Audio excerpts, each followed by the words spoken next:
Thank you very much for the introduction, and thank you very much to Ron for the privilege of speaking again to an audience in Perth, which is a long way from Melbourne, but it's a great place to visit. You can make it. I'm going to have to try and get down to Fremantle though, because the one you had down at Notre Dame was excellent. So thank you very much for all of you being here today. And I must begin by hopefully not upsetting too many people, but an apology. I was a member of the Eureka youth movement.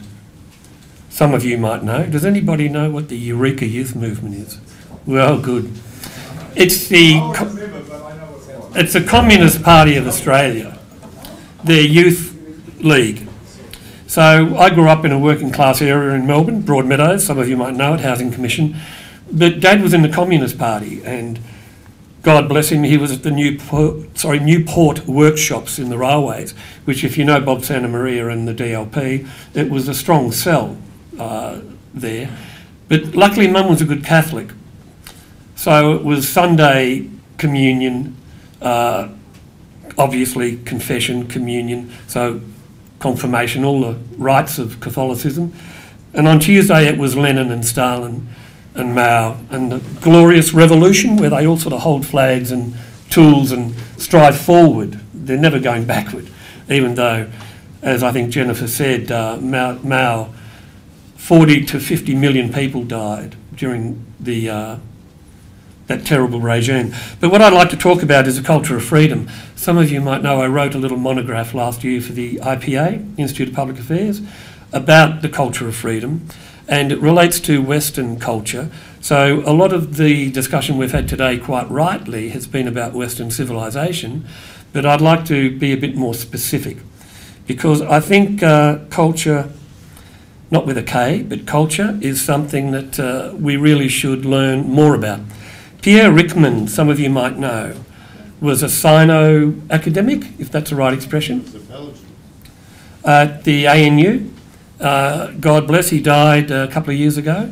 But I was lucky enough to listen to and then buy a copy of his 1996 Boyer lecture, where, and I'll quote Ryckmans, "Culture is the true and unique signature of man."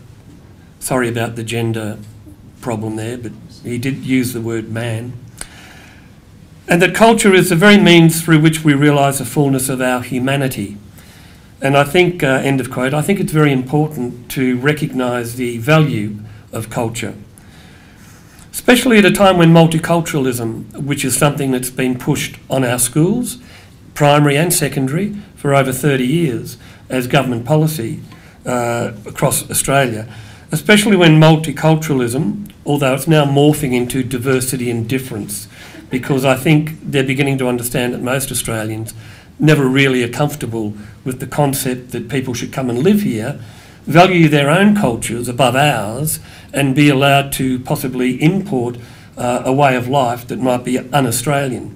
So now they talk about diversity and difference, which is just another Orwellian example of how the cultural left will use language to disguise and to hide what the real agenda is.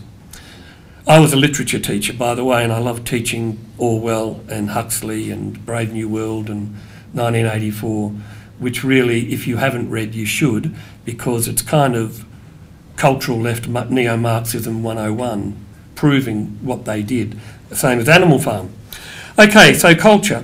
The main thing that I got from Ryckmans, and I'll quote from him, "You cannot usefully approach a foreign culture, especially a rich and sophisticated foreign culture," and he was talking about China, "if you do not have a firm grasp of your own."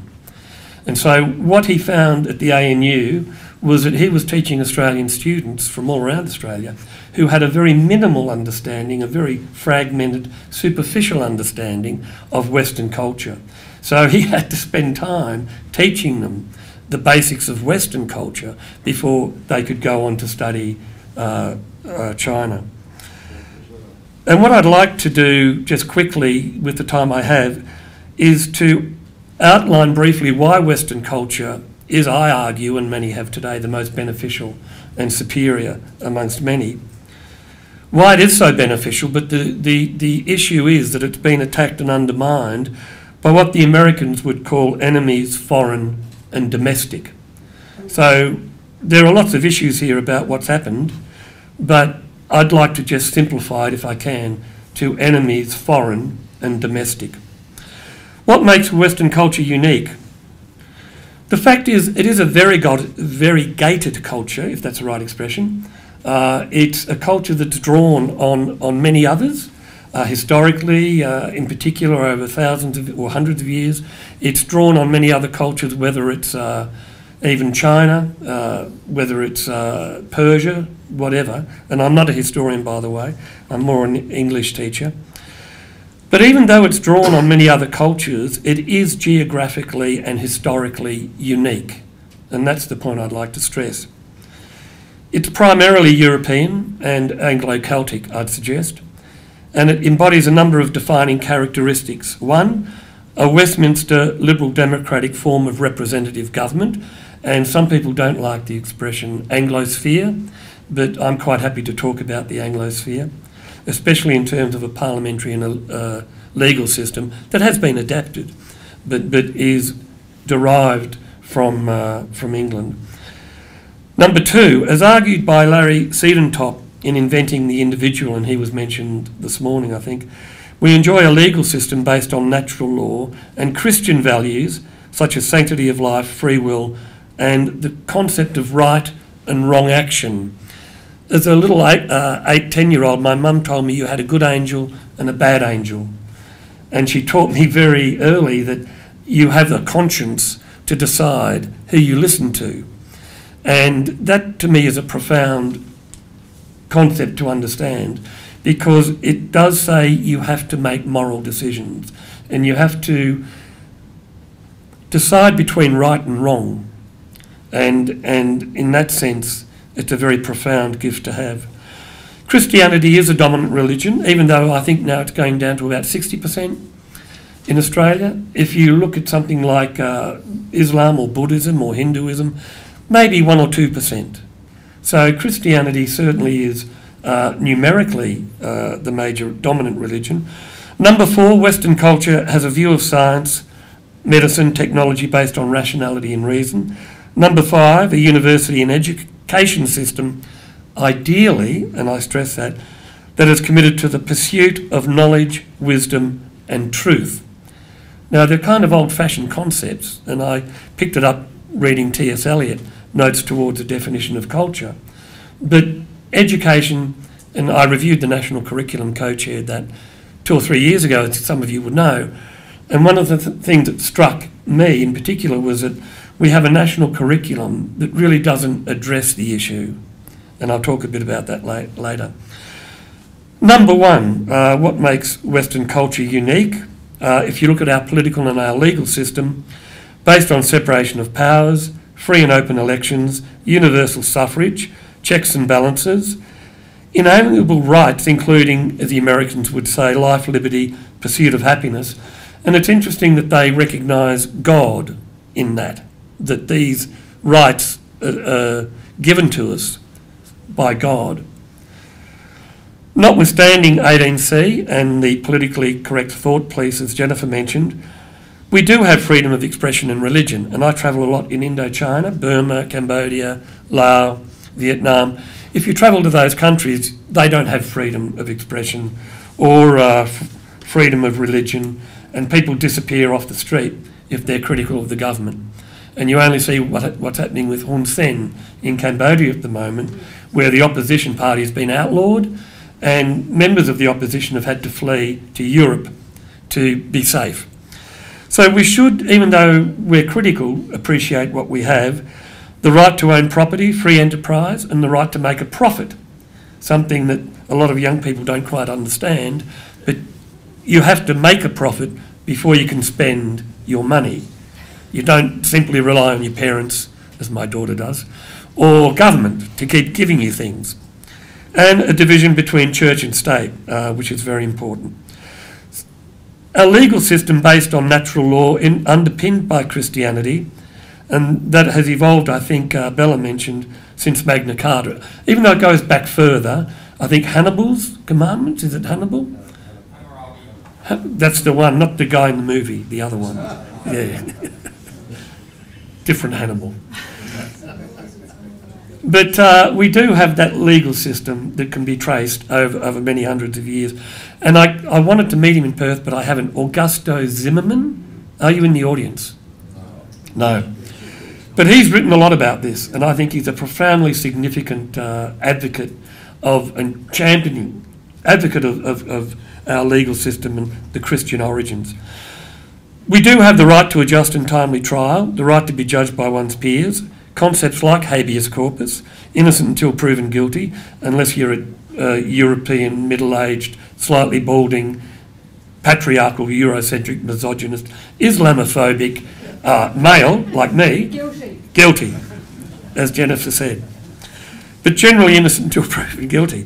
I mean, I don't necessarily agree with them, but Tom Paine's Declaration of the Rights of Man, better, I think, and I did enjoy reading Mary Wollstonecraft's A Vindication of the Rights of Women, but also the American Declaration, they could have only been written within that culture of the West.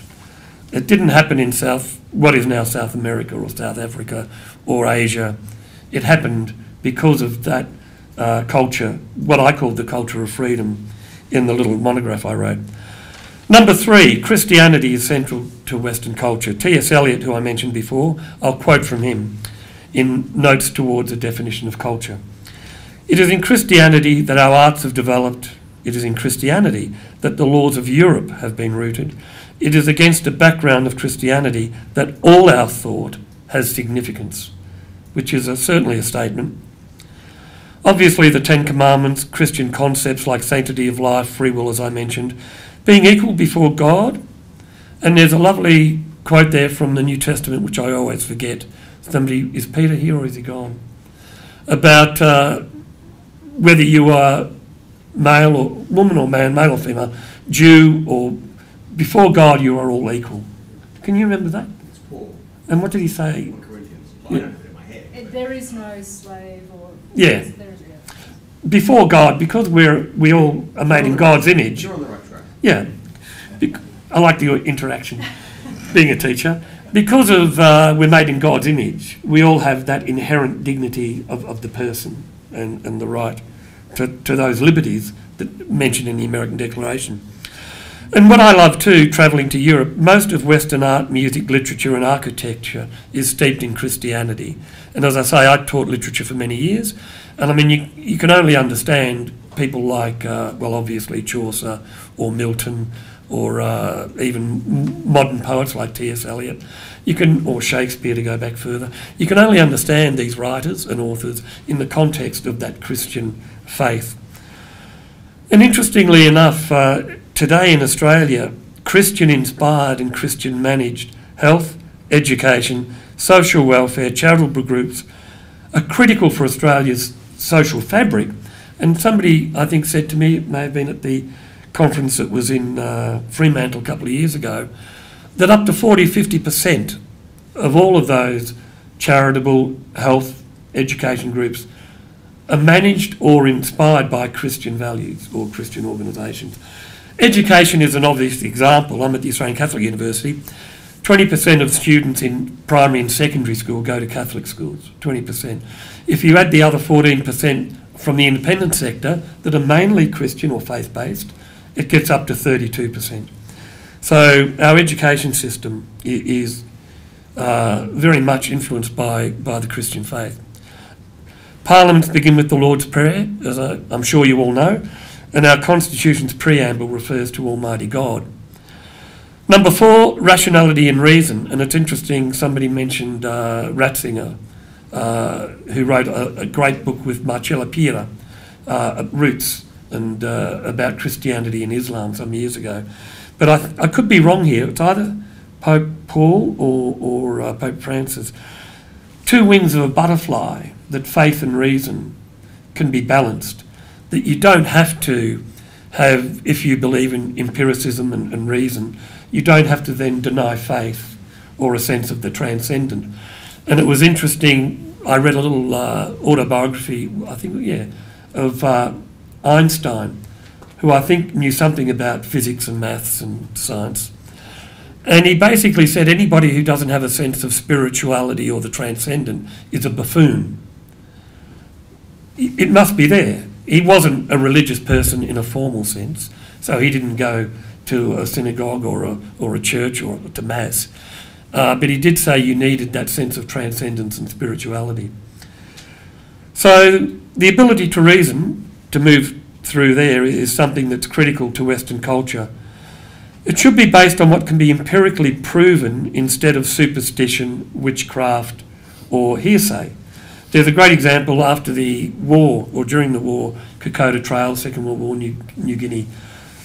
The natives would see, if I can call them that, natives, and they were primitive, they would see the planes coming into land at landing strips the Australians had cut out of the terrain.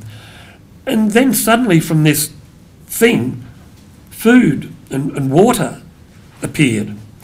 And they saw these men enjoying a feast that evening. And so some of these tribal people on the top of a hill would build a 2-metre landing strip and pray that the gods would send the planes and they would be fed.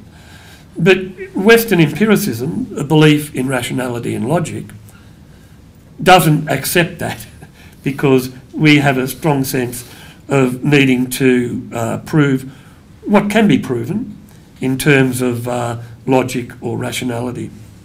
And that began, I'd suggest, and it was mentioned before, with the ancient Greek and Roman philosophers. And it presents a unique and powerful way to understand what it means to be human and the nature of the world in which we live. I think it was a famous English philosopher who said, if you want to understand philosophy, nothing's really happened since Socrates and Plato and Aristotle. That in fact, all the things we now argue, they started to raise all those years ago.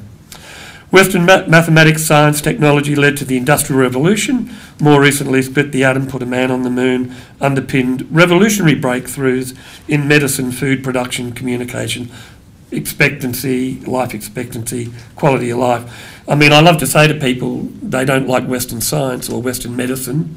A better example is the South Australian curriculum, school curriculum. A couple of years ago when I did a benchmarking project comparing our curricula against overseas countries, better performing, there was a lovely statement in the South Australian one that said in science, Western science is not privileged. It's only one science among many, because science is a social construct and you can't argue that we're superior to other cultures, so you can have indigenous science or Eskimo science, so it's kind of bizarre what they were arguing. And I think we're having a talk later about Silicon Valley, am I right? I'd suggest it shouldn't surprise that Silicon Valley and the digital revolution occurred in the West. How am I going for time? And number 5, an education system. And I was a teacher secondary school for 18 years in Melbourne. And as was mentioned, I reviewed the national curriculum. And they're my postgraduate qualifications curriculum. Cardinal Newman, as some of you would know, argued that a university education, instead of being utilitarian or driven by ideology and self-interest, should be, quote, disciplined for its own sake, for the perception of its higher object and for its highest culture. And I think that's vital. One of the things that I saw as a kid, or when I was in matric back then, was the Dawkins reforms that turned every teacher's college into a university. It basically destroyed teacher training, because when I was at Melbourne High, some of our teachers would teach at Melbourne Teachers College, and they were practical, down-to-earth teachers. They weren't, I don't want to offend anyone, academics who had never seen the right side of a school or spent all their time writing for peer-reviewed journals and doing academic studies that had no relation to what was happening in the classroom. But I'd also argue in Australia we've fallen into the trap of thinking that a university education is for everyone and that it's utilitarian. It's about increasing productivity, being more economically efficient, being competitive globally. And I think we lose a sense that T.S. Eliot talks about, and I'll quote, should stand for the preservation of learning, for the pursuit of truth, and insofar as men are capable, the attainment of wisdom. So for me, to be educated is different to be trained. I mean, if you want to be trained, great, and my doctor friends hate me saying this, but you can be trained to be a doctor or an accountant, that's good. But if you want to be educated in its fullest sense, you need to understand truth and wisdom and that higher sense. And I'd argue it only happens when you're doing postgraduate work. So I hate it when they have primary school kids having a graduation ceremony in like grade 6, and you think, and they all get prizes. I don't know if you noticed. You go to a school prize giving, everyone gets a prize. And you think, well, hello. Anyway, that's another story. Now, where did we go wrong? And Jennifer's touched on a lot of this, so I'll try and get through it quickly. I was lucky enough to grow up during the 60s and 70s, and I think it was Wordsworth who talked about the French Revolution before Madame Guillotine and the Reign of Terror, that glorious was it to be alive, but to be young was very heaven. So Wordsworth had this idea of the revolution in France as being empowering, liberating, a time of joy, of happiness, because they'd thrown off the yoke of oppression and tyranny. And great was it to be alive, but to be young was very heaven. Now that's Woodstock, moratoriums, Germaine Greer, female eunuch. I won't go into the detail, but it was great to be a young bloke then, because a lot of the young girls wanted to be like men. So they'd come down to the pub and drink and enjoy the company and socialise, and I won't go into it, but it was a time of the pill, liberation, make love not war, which I think a lot of people took to heart and took it literally, because it was moratoriums and we didn't want to go and fight in Vietnam. But as Jennifer mentioned, the cultural left decided to take the long march through the institutions. Now, it often goes back to Gramsci, but I also remember the Paris riots, late 60s, I think 68, the 67, 68? 68. The Paris riots, and I think there was a realisation there amongst European, certainly French intellectuals, that they could never win the physical battle. They could not storm the barricades and overthrow Western capitalism.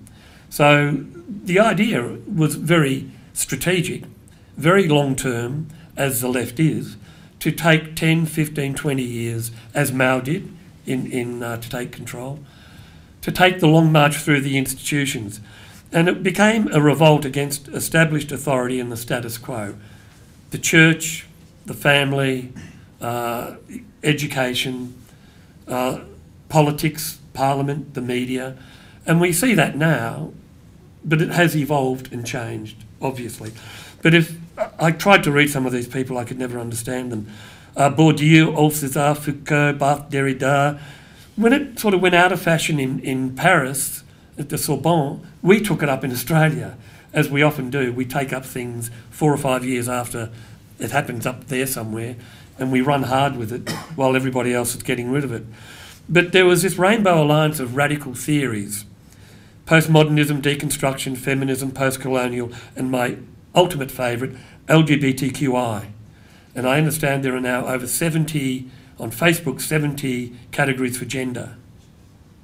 70. So you can Google that, but don't do it while I'm talking.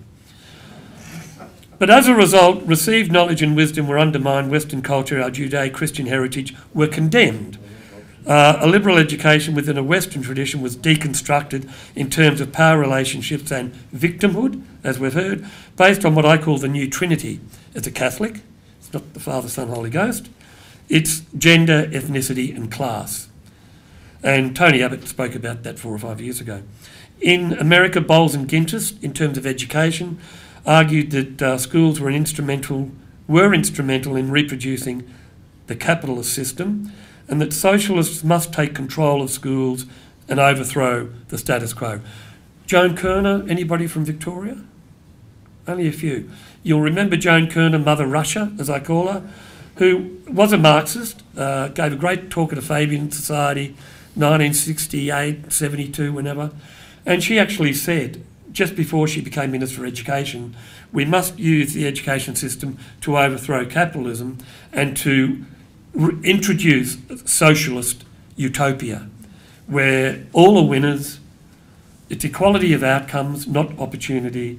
You get rid of meritocracy because that only privileges the wealthy, the private schools, the leafy eastern suburban, suburbs. Anyway, it's there. The Australian Education Union pushed it. The English Teachers Association, I remember, pushed it. All the academics in universities pushed it. So it was a very difficult time to be a conservative. In England, the new Sociology of Education movement, and this gets really scary, argued there's nothing inherently worthwhile about academic studies, meritocracy or competition, and that the traditional academic curriculum, which I was lucky enough to have, is a, quote, socio-cultural construct, part of the, quote, ideological state apparatus that was employed by dominant groups to maintain control. And anybody like me who believed in meritocracy and academic studies, I had false consciousness, apparently. So that's their escape route. Anybody who disagrees, and the reason why the workers didn't join the revolution is because of false consciousness. And all you have to do is get hold of them, teach them, and they'll learn. What it did mean is that education must be secular, celebrate diversity and difference. You mentioned America, the Long March there. A great writer, Arthur Schlessinger Jr., quote, "The Western tradition in this view is inherently racist, sexist, hegemonic, irredeemably oppressive.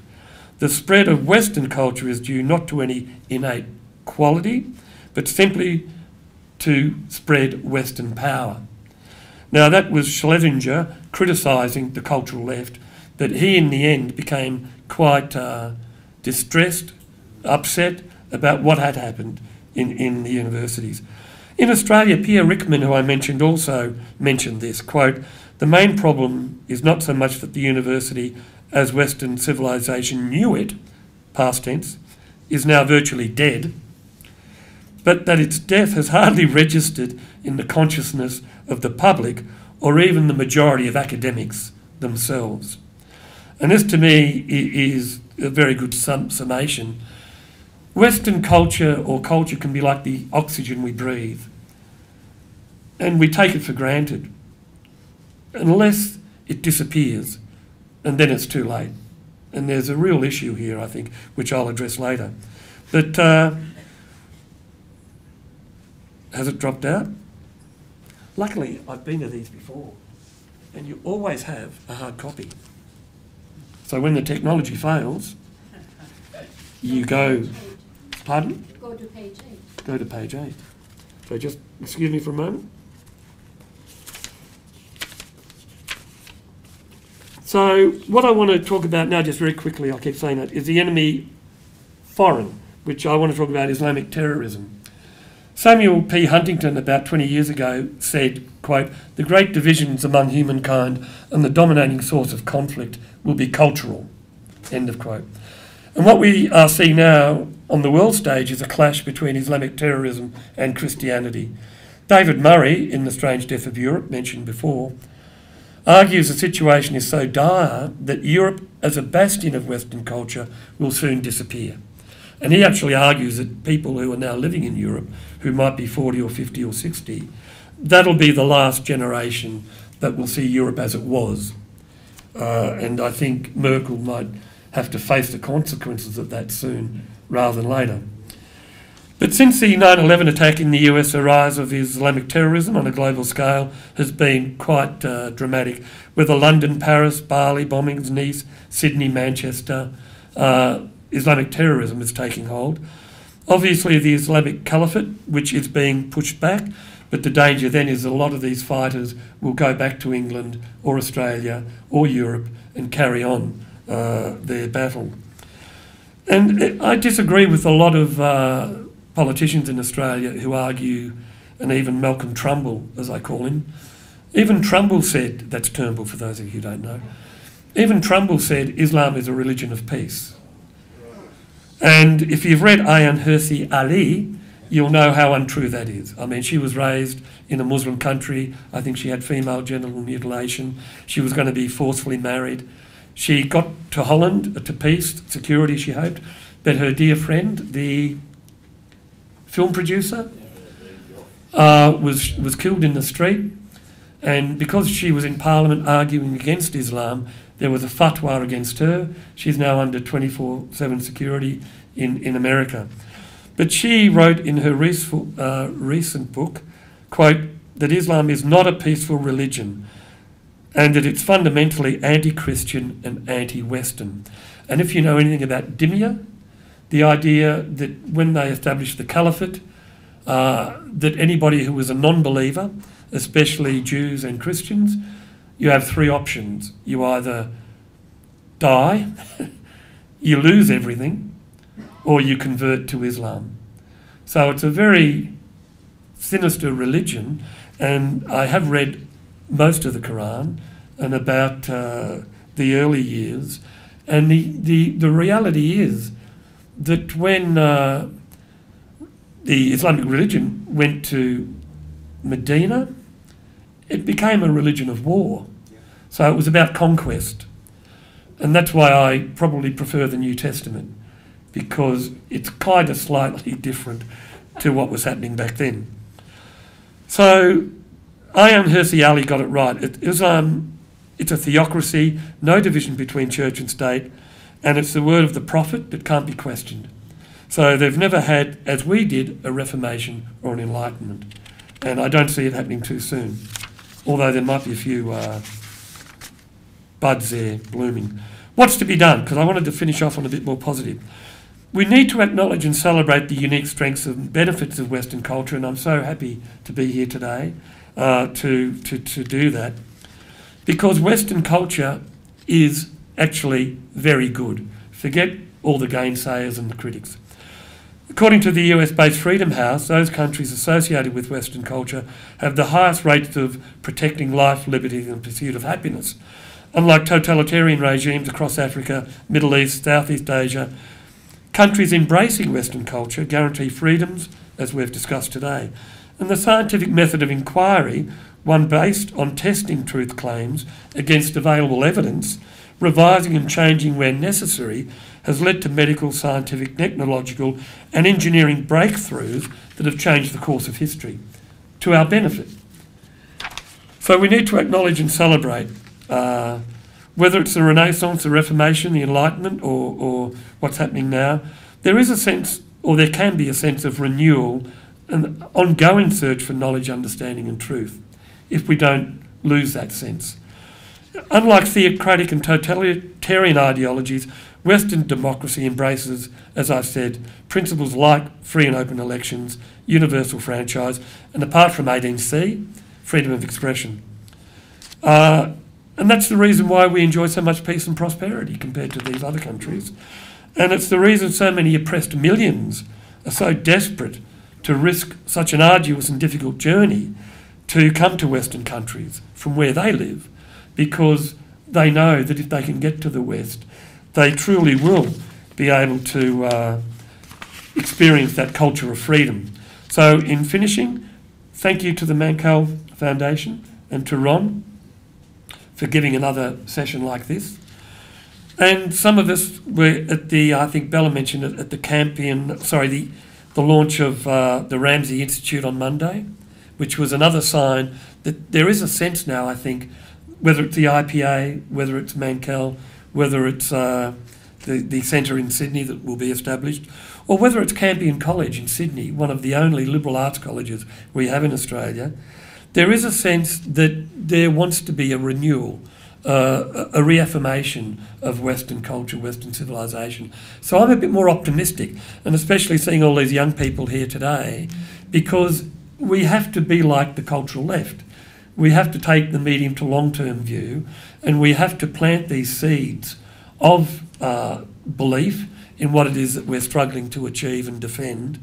And history tells us that while cultures do rise and fall, they can be, they can die, that Western culture, I'd argue, has the ability to sustain itself and to continue. So thank you very much.